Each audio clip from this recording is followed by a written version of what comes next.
السلام عليكم ورحمة الله وبركاته ومركلة يحكمدو أن كقرنين غشا مرنبها كآمين نفس الدادة وحاي كامل سنيان دادك كله هنا أسيب في سنة هذا اللذوذة وحا لغا يابا إناد إسكا آمين تفكر كاس قلداني حداد كو دعدو خلد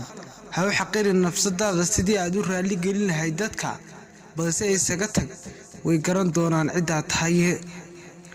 waxaa jira shakhsiyaad in badan ku cafinaya in badan ku saamaxaya haddaad aragto shakhsiyaadkaas ogow shakhsi la mid ah ma joogo dunida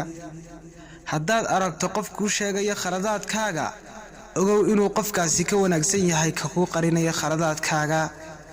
ahaw mid awood leh markasta oo aad dareento niyad jab balse ogow noloshu way sii soconaysaa kumana istaagayso ismooganaysi oo iska jahaysi kuwa ku oranaya ma guuleysan kartid mana ahid mid loogu dalagalay guusha dunida waxaa jooga shakhsiyaad aad ba moodo in loo abuuray niyad jabinta kuwa socda wadada guusha iyo ku ridida dariiqa qaldan ugu dambeyn dhagha u dhigin kuwaasi oo kale maxaa yeelay waa faashiliine wassalaamu calaykum waraxmatullaahi wabarakaatuh